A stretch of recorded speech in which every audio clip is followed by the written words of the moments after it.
Assalamualaikum warahmatullahi wabarakatuh. Lama nggak buka YouTube ya dan upload video, jadi bingung mau bahas dan upload video apa. Oh ya, dari dulu, dari pertama aku bikin channel ini, aku belum pernah kenalan sama sekali ke kalian semua ya. Jadi di season kali ini, aku mau kenalan ke kalian semua.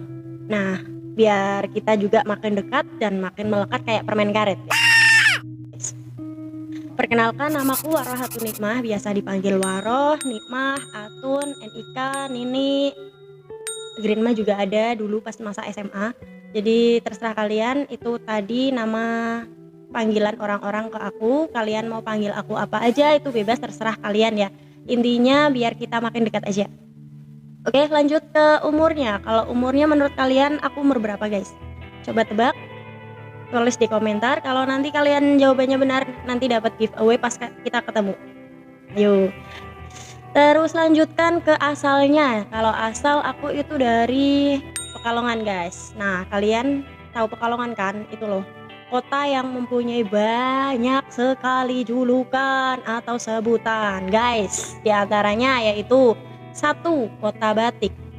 Dari zaman dahulu, motif-motif kain batik Pekalongan memang sudah sangat terkenal guys.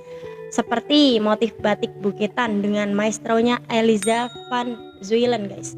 Corak pagi sore, corak atau motif batik Hokokai yang terpengaruh kependudukan Jepang saat itu, namanya aja agak susah ya guys, Hokokai. Ya gitulah pokoknya. Tidak salah jika Pekalongan menyandang sebagai kota batik guys. Selain batik yang merupakan produk kearifan lokal Pekalongan, batik juga merupakan slogan atau branding dari kota Pekalongan dengan singkatan. B-nya itu bersih, A-nya itu aman, T-nya itu tertib, I-nya itu indah, K-nya komunikatif. Mungkin atas dasar ini sih band Slang membuat lirik yang liriknya kayak gini. Kota batik di Pekalongan, bukan Jogja, bukan Solo. Kayak gitu kayaknya ya guys. Please komen di bawah, bener atau enggak. Dan karena batik pula hampir semua sungainya itu berwarna-warni. Kalau aku sebut sih 7 warna guys. Kenapa? Ya karena memang di masing-masing harinya itu ganti-ganti warna gitu. Nah, buat kalian yang warga Pekalongan, silahkan komen di bawah ya, biar mereka tahu kalau kita itu keren banget gitu. Nah, dari itu juga baunya itu sungainya mantap banget, mantap jiwa. Kalian pasti penasaran kan? Nah, coba kalian datang ke sini biar ketemu sama aku gitu ya. Berharap banget kan? Enggak guys. Next, lanjut yang kedua, tadi yang pertama ya. Yang kedua itu World City of Batik. Wah, belebetan amat saya ngomong Indonesia Inggrisnya itulah. Pokoknya itu, setelah kita paham dengan istilah kota batik yang merujuk pada kota Pekalongan, maka kali ini akan sedikit dijelaskan bahwa kota Pekalongan mendapatkan julukan sebagai kota batik dunia. Kenapa demikian? Karena dengan diakuinya batik sebagai warisan dunia tak benda oleh UNESCO, kota Pekalongan mendapat angin segar dengan branding kota Pekalongan guys. Karena memang sebagian besar penduduknya bermata pencaharian sebagai pengrajin batik atau yang berkaitan dengan batik. Kemudian dalam rangka pelaksanaan event Pekan Batik Internasional pada tahun 2011 silam, kota Pekalongan mendeklarasikan moto barunya yakni World City of Batik. Jika digabung menjadi Pekalongan World City of Batik. Hal ini untuk memperkuat branding Pekalongan sebagai kota batik yang bisa mendunia. Wow. Aplaus buat Pekalongan guys ya. 3. Kota kreatif dunia. Kota Pekalongan mendadak menjadi terkenal semenjak terpilihnya jejaring kota kreatif dunia dalam kategori Craft and Folk Arts. Betan saya ngomongnya. Yang artinya kerajinan dan kesenian rakyat. Pada tahun 2014, kabar terpilihnya kota Pekalongan masuk ke dalam jejaring kota kreatif dunia oleh UNESCO. Ini sangat menggembarkan publik nasional guys. Karena Pekalonganlah yang merupakan satu-satunya wakil Indonesia bahkan Asia Tenggara. Wow, amazing sekali guys, yang lolos seleksi dari UNESCO untuk masuk ke dalam daftar kota kreatif dunia. Jadi selain terkenal dengan sebutan kota batiknya, Juga sekarang ini kota Pekalongan terkenal dengan sebutan kota kreatif yang mengalahkan Yogyakarta dan Bandung. Tepuk tangan guys. Yang seakan menjadi kiblat kreatif di Indonesia ya.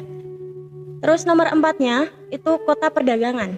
Sejak dibabatnya alas gambiran oleh Jaka Bahu, Tumenggung Bahu Rekso dengan bertapa ngalong. Ngalong itu semacam kayak malam apa mbak? Ngalong mbak? Kalau malam ngalong itu berarti kayak malam-malam terus tapi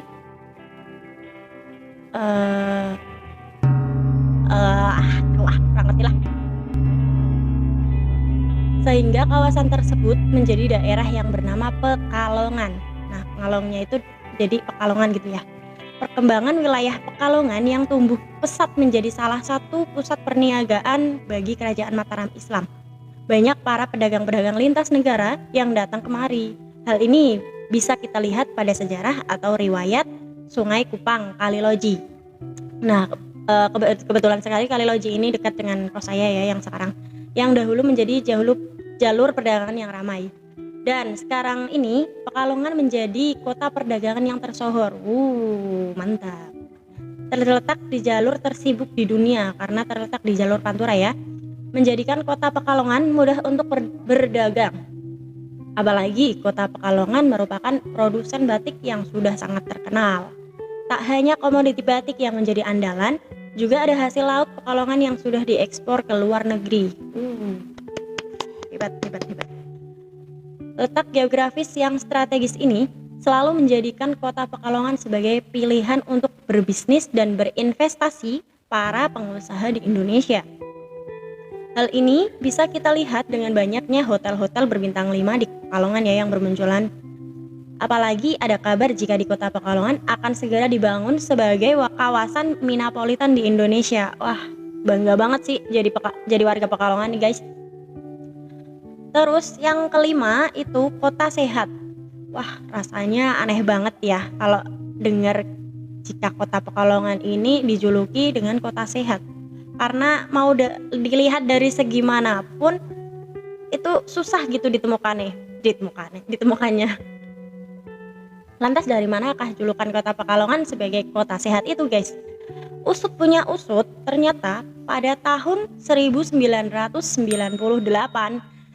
WHO membuat sebuah proyek dengan konsep kota sehat dengan memilih kota Pekalongan terpilih sebagai daerah uji coba bersama dengan 5 daerah lainnya, yakni Kabupaten Cianjur, Kota Balikpapan, Bandar Lampung, Kota Malang, dan Jakarta Timur.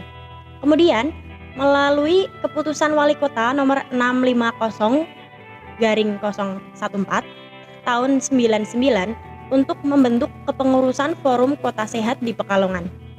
Forum ini bertujuan untuk mencapai kondisi kota untuk hidup dengan aman, nyaman, sehat bagi warganya melalui upaya peningkatan kualitas lingkungan fisiknya, sosial, dan budaya secara optimal, sehingga dapat mendukung peningkatan produktivitas dan perekonomian wilayah. Nah, dengan adanya program tersebut, Kota Pekalongan mendapat beberapa penghargaan di bidang kesehatan, seperti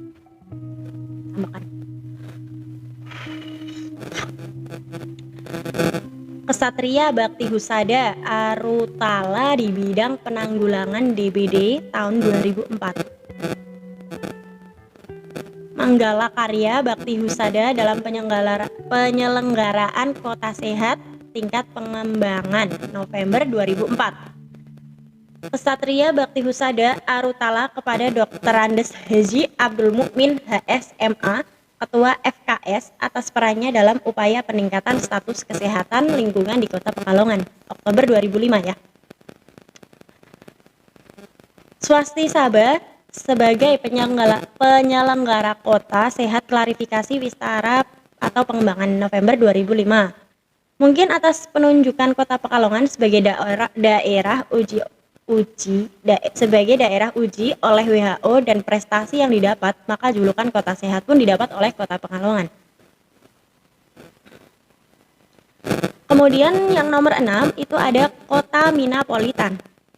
Kenapa dijuluki Kota Minapolitan? Hal ini terlepas dari kesuksesan dan kejayaan pelabuhan perikanan Pekalongan pada tahun 1980 hingga 90-an yang berhasil termasuk menjadi pelabuhan besar di Indonesia. Tetapi kejayaan Kota Pekalongan di sektor perikanan ternyata terus memudar sejak awal tahun 2000-an akibat adanya beberapa persoalan antara lain kenaikan harga bahan bakar, terbatasnya jangkauan penangkapan ikan, dan penjualan hasil tangkapan ikan di tengah laut.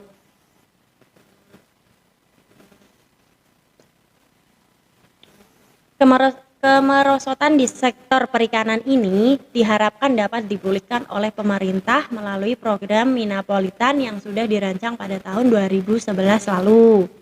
Pada tahun tersebut, oleh Kementerian Kelautan dan Perikanan Republik Indonesia menetapkan Kota Pekalongan sebagai kawasan perekonomian berbasis usaha perikanan tangkap. Dari adanya program tersebut, diharapkan mampu dan efektif meningkatkan produksi dan kualitas produk perikanan di Pekalongan yang berimbas pada peningkatan pendapatan nelayan, pembudidayaan ikan, dan pengolahan ikan di daerah setempat.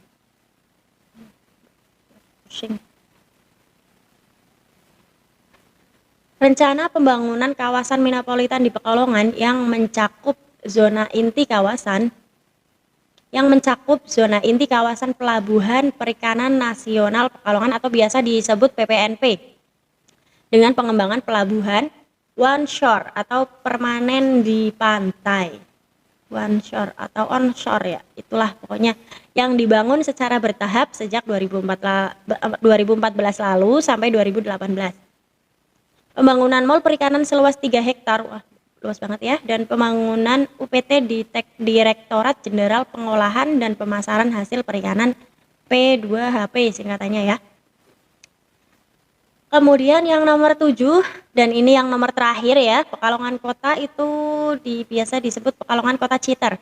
Nah ini nih, jika kalian sering melihat meme-meme yang berseliweran di timeline sosial media kalian, pasti kalian bakal ketemu sama ini, meme ini, Kota Pekalongan adalah kota cheater gitu ya. Dan mengapa bisa demikian? Usut punya usut, sebutan ini berasal dari boomingnya game online Point Blank. Ya kurang tahu itu pas aku kelas berapa, nggak tahu game itu ya. Tapi pernah dengar juga sih. Cheat dari Pekalongan Community yang diberi nama Pekalongan Cheater menjadi sangat populer di kalangan pengguna cheaters di game Point Blank. Karena sudah pasti setiap game player pasti berkeinginan besar untuk menang, apalagi kalau playernya anak kecil ya, bocil-bocil gitu, yang levelnya masih noob kayak saya, kayak aku ini, alias yang tidak punya skill. Nah, sejak saat itulah nama Pekalongan tercoreng dari awalnya adalah kota batik menjadi kota cheater. Ya, sangat disayangkan sekali ya. Dan masih banyak lagi julukan untuk kotaku guys. Kalau diceritakan semuanya bisa berbusa ini mulut, nggak kelar-kelar ya. Oke, sekian dulu perkenalan untuk hari ini, season kali ini. Kita lanjut di video berikutnya. Jangan lupa like, share, dan komen di bawah. Dan jangan lupa subscribe karena subscribe itu gratis. Semoga kalian suka dengan video aku kali ini. Dan selamat bertemu di video selanjutnya.